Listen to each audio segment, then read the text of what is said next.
Well, hello. Happy Monday yet again. It is LaChelle Adkins, also known as America's Supermom.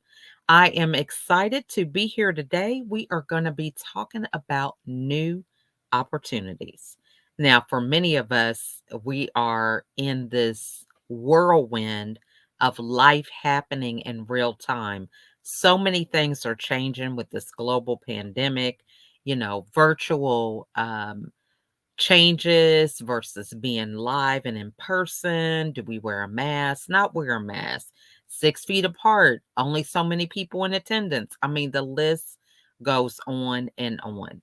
But today we are going to focus on how we can have new opportunities. So we'll be getting into some slides here briefly. But I first want to start out for those of you who don't know me, I am America's Supermom. My husband and I have 15 children. 15, you heard me right. And we still have 10 of them that live at home. So that is where the moniker America's Supermom comes from. Really being able to fully embrace being a business owner as well as a mother simultaneously at the same time. During my journey, I felt like I couldn't do them both. I felt like it was just something that was really, it was a lot of anxiety. I felt like, in order to do one, I had to turn my back on the other. And it was just really a hard thing for me to manage. And so that is why I'm really passionate about doing these segments on marketing and mindset. So, marketing was what I got my college degree in. However, I set that degree on a shelf for a while because I thought, well, I'm having a family, the kids just keep coming, and I wanted to be at home with them. I wanted to attend field trips and be involved with their extracurricular activities. And I just thought I couldn't do them both successfully. So, after my own journey, struggling with depression, 3 hospitalizations, I said, what is wrong? This is crazy. You can't allow time to stand still. You have to keep it moving with what's going on in life. And so I was able to then navigate through life strategically, intentionally, so that I could be a business owner as well as a mom at the same time. And so we are going to begin this discussion with what happens when we have these new opportunities. How can that really be something that we're able to enjoy? So I'm going to add some slides to our stream again. And I'm sorry, y'all. Never having stuff together. I am just not the tech savvy person, but we're going to start off with saying no leads to, okay? No is actually an acronym, but it first starts with really recognizing what your limits are, right? So I was really struggling with this. I felt like, my value and worth was based on me being involved in all these different things. I felt important. If I had to be here, if I had to do this for somebody else, and the list goes on and on. But as you can see in this picture, I was overwhelmed, right? I was going to bed, actually falling into bed, right?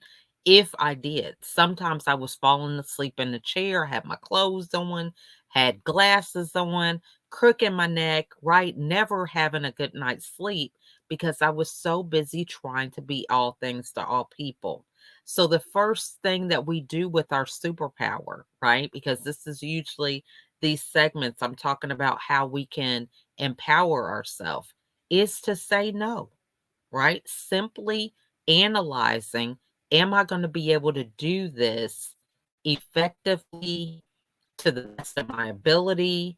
What are some of the consequences for me saying yes to this? If I say yes to this, am I going to need somebody to tend to my kids? Or is it going to mean that I'm not going to be available to cook or be home to pick them up from school? I mean, all these different things we need to really focus on what it is that people are asking and what that means we're going to have to deliver. So, the first thing with really exerting your superpower is simply just to say no. Now, when you're saying no, that leads to new opportunities. right? We have to remember that there are opportunity costs to decisions that we make. Now, this was really a challenge for me as a stay home mom. As a lot of points in my children's growing up, they homeschooled. I was with them every step of the way, every minute of the day. I nursed my kids, right? And the first two, it was quite a challenge.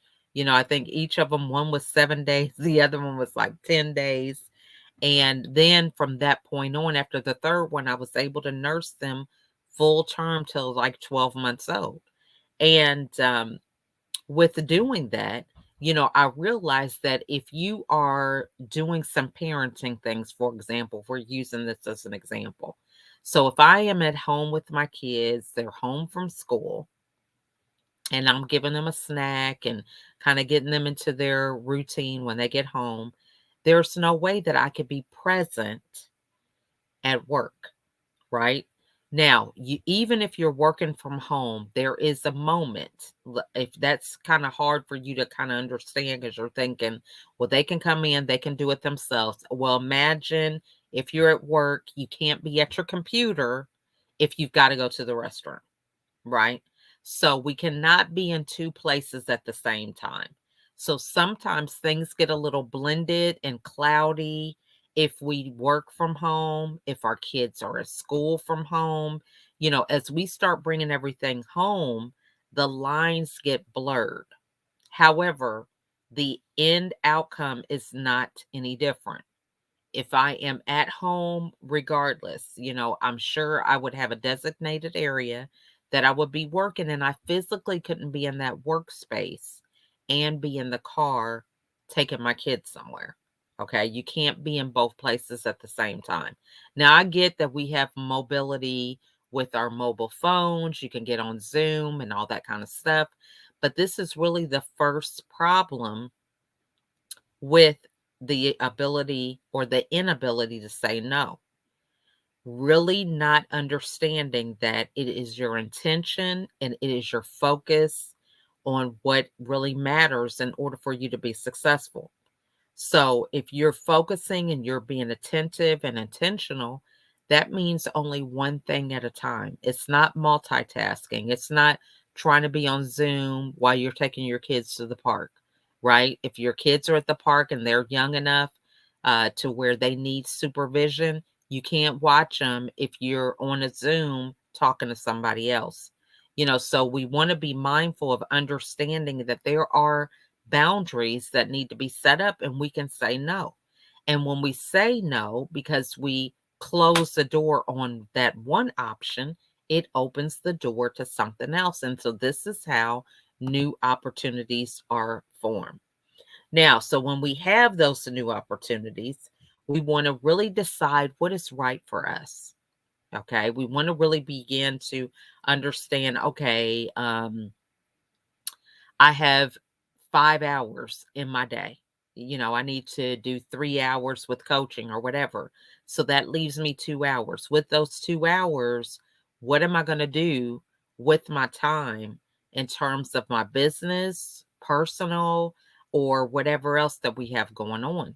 And so that is where the decision is required for us to really think about what is best for us in this scenario. And so many times we are challenged with this because we are trying to do what we think is going to get us the favor or recognition of the other party. So, for example, someone asks you to help them plan an event. You may not be an event planner, but you feel like, man, if I connect with them on this, that's going to give me the opportunity to be in their network, meet more people. While that may be well and good, but if being an event planner is not your expertise, it could end up being a burden. So even though you're able to connect with this person and they're offering you this opportunity to work with you for whatever reason, it is there that we need to really decide, is this really what's best for us? So maybe you're not an event planner, but you have a large network and you could pass their flyer to your connections. Maybe you can make a post.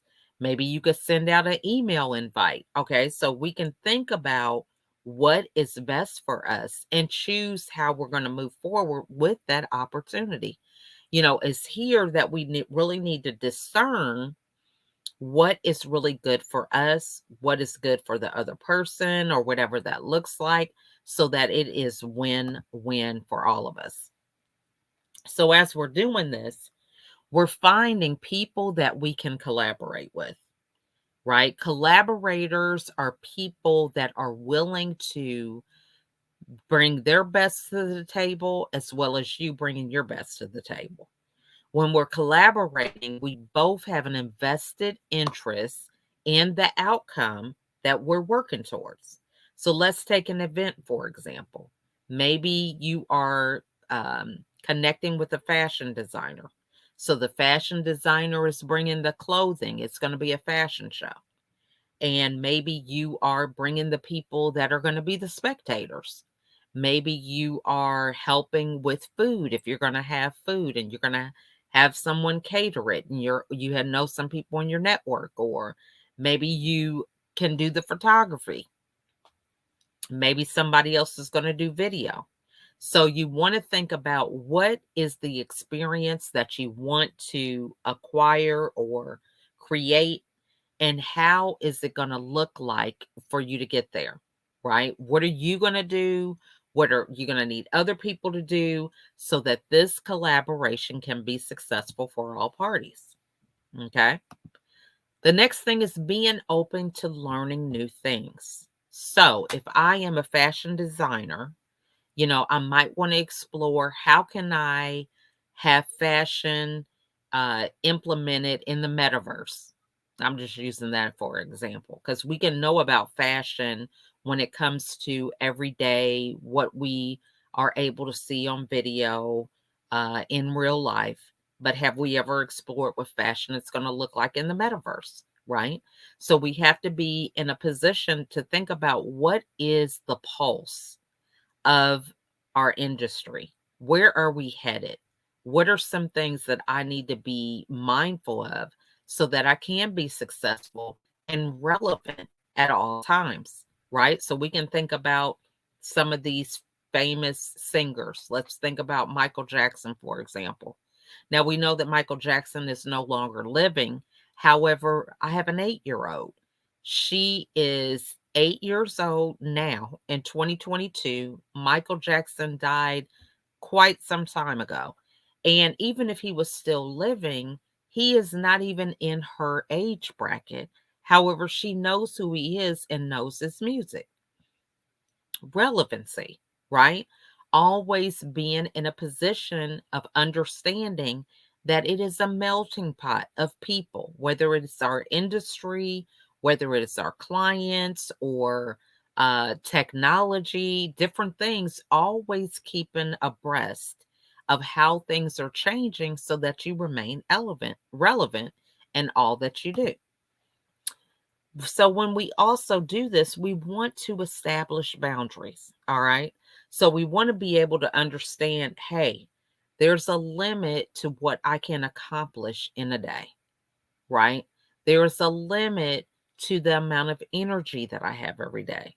There's a limit to my energy level, my finances, you know, a limit to the of time that I'm able to put into my business versus family and my personal time. We have to realize that there are limitations. Now, this is where we have to be more proactive because everyone has things to do. Now, you may not have children, but you have a career. You may not have a career, but you have family and some of their obligations, or the list can go on and on. We all have things, and so it's important to think about, we have to be proactive in establishing what are going to be the non-negotiables that we want to work on every day. Now, when we get into new opportunities, we're learning new things, we're collaborating with people, we can get so excited about what the outcome is, right? But we want to be mindful that just because you plant a seed today does not mean that you're going to have a harvest tomorrow. And a lot of us are pie in the sky thinkers. We have hopes, we have dreams, we have vision, and all that is well and good, but you're not going to just receive your vision tomorrow, right? It's going to take time. It's going to be the long game. It's about having patience, establishing boundaries, making good relationships, because these boundaries really help you insulate what your energy level is, what your financial condition is, your resources, all these different things are insulated in your boundaries. So your boundaries are not designed for you not to be able to accomplish things, but they are designed so that you are able to manage what it is that you are bringing to this scenario, right? Whatever that looks like. How much energy you're bringing, you're able to set a boundary. So my kids, they joke at me all the time because of TikTok. I used to be on TikTok way before it got popular. And I would set a I would set a limit on my timer. I would set a timer for a certain amount of time. Why? Because I noticed that although these little videos are quick, they're a minute, I would be spending hours just going through the news feed of whatever was out on TikTok. And it got to the point where now I'm not even on it anymore, right? I have an account, but I'm not on it because it was such a time suck for me, right? So I had to establish a boundary. I had to set a timer, and that timer was when I said, hey, when it goes off, regardless of how it didn't seem like it was a lot of time, that is adequate time for me to spend scrolling on TikTok because that's what I was doing. I was doing more of that than actually creating content myself. So we want to make sure that we have these boundaries because a lot of times things just aren't going to happen because we say so, right? We have to be intentional with how we spend our time in order for us to accomplish the things that we want to accomplish. And so the last thing to think about with finding the collaborators, learning new things, establishing boundaries, this is how you're successfully able to build your business. You're able to build your business because you're able to connect with people that are like minded, right? And they are focused on showing up, learning new things, fitting within the boundaries that you have set up in order for you to move on and create the business, the outcome, the opportunity that feels right to you. This is so important to think about. It all starts with us just simply saying no to some things and really deciding what are some things we want to do and what are some things that are just not going to serve us. And so oftentimes we just think, well, if I say no, they're just not going to appreciate anything that I am bringing to the table. It's just you want to be gracious, you want to be a team player, all these different things that we tell ourselves.